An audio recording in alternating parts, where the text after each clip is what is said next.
महिला आरक्षण का मुखौटा पहनकर सरकार अपनी सीटों को बढ़ाकर कुर्सी पर चिपके रहना चाहती है, या ये कहें कि मोदी जी का मन अब सत्ता से रिटायर होने का कर ही नहीं रहा। अग्निवीर लाकर सेना की जो नौकरी थी वो 4 साल की कर देते हैं। 4 साल के बाद आप नेताओं के घर चौकीदारी की नौकरी कीजिए, गोलगप्पा बनाकर बेचिए, आत्मनिर्भर बनिए, पकोड़ा तलिए, तमाम रील्स बाजी करिए, कुछ भी कीजिए, लेकिन सरकार से मजाल है आप रोजगार की डिमांड कर दें। ऐसा ही कुछ चल रहा है सदन के अंदर। सोचिए, देश के प्रधानमंत्री महिला आरक्षण, महिला आरक्षण, महिला आरक्षण पर बवाल मचाए हुए हैं। देश का टीवी अखबार छाती पीट पीट कर बड़ी बड़ी हेडलाइंस के साथ मोदी सरकार का गुणगान कर ही रहा था, लेकिन राहुल गांधी ने इन तमाम लोगों के सपनों पर पानी फेरने का काम किया। महिला आरक्षण की आड़ में किस तरीके से सरकार जो है वो अपनी कुर्सी पर बने रहने का काम पूरा पक्का कर रही थी, अब इसका भंडाफोड़ हो गया है। और सोचिए, सरकार का झूठ का जो पुलिंदा था अब वो फटकर जनता के सामने आ गया है। देश के प्रधानमंत्री रात 8:30 बजे यानी फिर से देश को संबोधित करने के लिए लाइव आने वाले हैं। पता नहीं क्या बोलेंगे। मुझे तो लगता है कि भावुक होकर महिलाओं को कुछ मैसेज जरूर देना चाहेंगे। वहीं तमिलनाडु सरकार की बात करें तो एमके स्टालिन ने अलग ही मोर्चा खोल दिया है। उन्होंने पहले ही कहा था कि परिसीमन की आड़ में अगर तमाम राज्यों को अगर चुनावी नुकसान होगा तो इसका विरोध किया जाएगा, और इसके खिलाफ ऐसी चोट मारी कि भाजपा सरकार की सदन के अंदर कल हार हो गई और महिला आरक्षण विधेयक फिर से गिर गया। महिला आरक्षण की बात करें, उनकी हिस्सेदारी की लेकर बात करें तो पहले से ही 2023 में इसको मंजूरी दी गई थी, लेकिन परिसीमन की आड़ में फिर से मोदी सरकार अपनी चुनावी सीटों को रिजर्व करने की कोशिश में थी। उनको अच्छे से पता था कि जो बहुजन नेता, जो बहुजन लीडरशिप तैयार हो रही है उसको धीरे धीरे कैसे खत्म किया जाए। पेरियार की धरती है, वहां पर तो भाजपा का चलने वाला नहीं है कुछ। वहीं दूसरी तरफ बात करें तो सोचिए, इसके साथ साथ तमाम बहुजन नेताओं ने जमकर विरोध भी किया, और ट्राइबल आर्मी ने तो बाकायदा साफ तौर पर अपने ट्विटर एक्स पर लिख दिया है कि भाजपा और आरएसएस की मानसिकता हमेशा मूल निवासियों का हिस्सा चोरी करने की रही है। अब अगले साल तक जनगणना पूरी हो जाएगी, तब एसटी एससी के साथ ओबीसी महिलाओं की भी सीट रिजर्व करने का कानून पास करा देंगे। हमारी जनसंख्या बढ़ चुकी है, ज्यादा सीटें रिजर्व होंगी। तो सोचिए, तमाम महिलाएं, आज मैं एक मीटिंग में सुन रही थी एक महिला को, सोचिए वो जातिवादी जनरल कैटेगरी की महिला कहती है कि महिला आरक्षण जो है उसमें रिजर्व सीटों की महिलाओं के लिए नहीं होना चाहिए,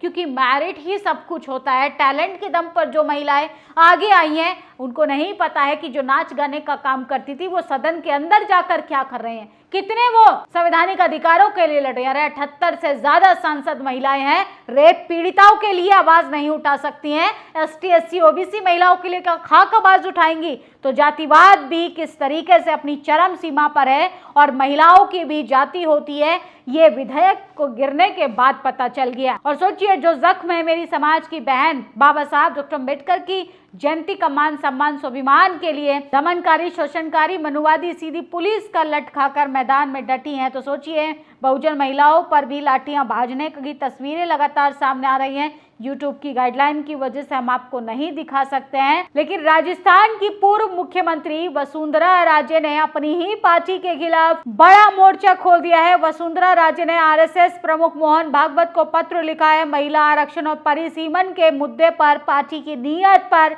गंभीर सवाल खड़े किए हैं। उन्होंने पार्टी की दिशा पर सवाल उठाते हुए कहा है कि भारतीय जनता पार्टी कहीं ना कहीं भटक रही है। तो बीजेपी की पार्टी में बीजेपी के नेताओं ने ही बगावत कर दी है। ऐसा लगता है कि मोदी सरकार जो है वो ज्यादा दिन चलने वाली नहीं है। क्या नीतीश कुमार के सीएम पद से हटने के बाद चुनावी हलचल तेज हो गई है? क्या मोदी सरकार से नायडू जो है वो नाराज हो रहे हैं? और सोचिए, कुछ बड़ा खेल होने जा रहा है। परिसीमन पर चंद्रशेखर आजाद ने भी बड़ा सवाल उठाया है। साउथ की बात कर किस तरीके से इंटेलिजेंट बनने के चक्कर में नॉर्थ के साथ अन्याय हो रहा है। 1 वेट 1 वैल्यू का सिद्धांत अभी कहाँ है? तो नॉर्थ से लेके साउथ तक जिस तरीके से लगातार बहुजन राजनीति पर चोट करने के लिए महिला रिजर्वेशन का आड़ लिया जा रहा था, महिला रिजर्वेशन का सहारा लिया जा रहा था, मोदी सरकार महिलाओं को आगे कर एक बड़ा मुखौटा पहनकर अपनी कुर्सी को फेविकोल की तरह चिपकाने का काम कर रही थी। लेकिन ये नहीं हो पाया, क्योंकि जब तक विपक्ष मजबूत रहेगा तानाशाह सरकार अपनी मनमर्जी से ज़्यादा दिन कुछ नहीं कर सकती। ये आरएसएस वाले लोग पैर धुलवाते हैं, ये मनुस्मृति मानने वाले हैं। मनुस्मृति में महिलाओं के लिए क्या लिखा है जरा पढ़िए इन लोगों की, सिर्फ राजनीति चमकाने के लिए है महिला आरक्षण बिल। आरएसएस का महिला विरोधी चेहरा और बीजेपी का महिला विरोधी जो मानसिकता है वो तेजस्वी यादव ने लगातार उस पर बड़ा सवाल उठाया है कि ये लोग करते कुछ है, इनकी कथनी में कुछ है। बीजेपी को संविधान बदलने और आरक्षण हटाने के लिए 2/3 बहुमत की जरूरत है, इसलिए वे लोकसभा में एक कानून लेकर आए हैं। अगर गलत तरीके से परिसीमन किया गया तो कुछ बड़े राज्यों में सीटें मिलाकर बहुमत हासिल हो जाएगा। ऐसे में मोदी सरकार संविधान बदल देगी, आरक्षण हटा देगी। तो तमिलनाडु के मुख्यमंत्री ने मोदी सरकार पर भी बड़ा हमला किया है। मोदी सरकार का जमकर विरोध हो रहा है और सोचिए जब अपने कामों पर भरोसा ना हो तो वो संविधान को ही बदलने चले हैं। महिला आरक्षण बिल 2023 में ही पारित है। 5 राज्यों के चुनाव के बीच दोबारा उसे पेश कर मोदी सरकार राजनीतिक नौटंकी, ड्रामा और प्रोपेगेंडा कर रही है। बीजेपी के लोग संविधान बदलने में अपने नापाक मंसूबों को सफल करने के लिए महिलाओं की आड़ लेकर किस तरीके से उनके भावनाओं के साथ खिलवाड़ कर प्रतिनिधित्व का रोने का काम कर रहे हैं। तो ये तस्वीरें हम आपको दिखा रहे हैं। और जातिवादी मीडिया की अगर बात करें तो सोचो भाई साहब, इतना जातिवादी महिलाएं बैठी हैं टीवी चैनल में कि उनकी आंखों में तो बहुजन महिलाएं बर्दाश्त तक नहीं हो पाती हैं। और सोचिए साहब के एक जबरा फैन है, कह रहे हैं कि हमारा मुकद्दर खराब है, मकान टूट रहे हैं, बाकी बीजेपी के जो प्रधानमंत्री हैं वो तो हमारे लिए भगवान है। तो अंधभक्ति के चक्कर में पेट से रोटी गायब है, शरीर से कच्छा तक गायब है, लेकिन जनता जो है अंधभक्ति का चश्मा पहनकर अभी भी गुणगान करने में लगी है। और चित्रा त्रिपाठी का मोह मोह हो गया। फिर से चित्रा त्रिपाठी कह रही हैं प्रियंका भारती को कि हम तो आप जैसी महिलाओं को सदन के अंदर देखना चाहते हैं। प्रियंका भारती ने इस पर पलटवार किया कि हम भी आपको त्रिपाठी जी सदन के अंदर देखना चाहते हैं, लेकिन आपके साथ चित्रा पासवान, चित्रा मुर्मू, चित्रा पाल, चित्रा यादव, चित्रा महतो जैसी वंचित महिलाएं भी अगर सदन के अंदर साथ खड़ी होंगी तो ज़्यादा अच्छा होगा।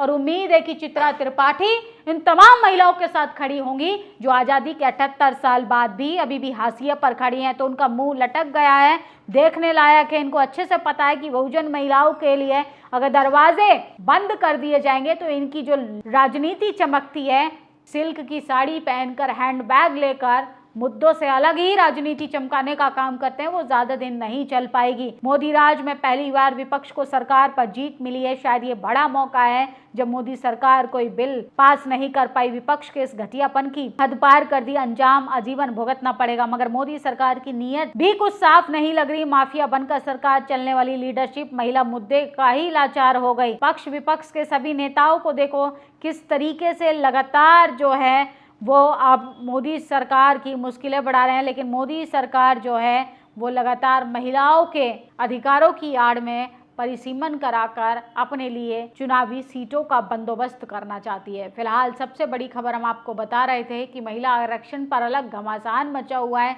सियासी हलचल है। उधर मोदी जी से नायडू नाराज हो गए हैं, एमके स्टालिन ने मोर्चा खोल दिया है। ऐसा लगता है कि जिस तरीके से एक बिल को लेकर केंद्र सरकार की एक बड़ी हार हुई है, कहीं कुर्सी से हाथ धोना न पड़ जाए। आप लोगों की क्या प्रतिक्रिया इस खबर पर, अपनी राय जरूर दीजिएगा। शुक्रिया। नेशनल दस्तक की आपसे गुजारिश है कि अगर इसको बचाना चाहते हैं तो नेशनल दस्तक को सब्सक्राइब करने के लिए रेड कलर के सब्सक्राइब बटन को दबाएं, फिर बेल आइकन की घंटी दबाएं। नेशनल दस्तक को बचाने के लिए बहुत जरूरी है कि हर खबर को शेयर करें, लाइक करें, कमेंट जरूर करें।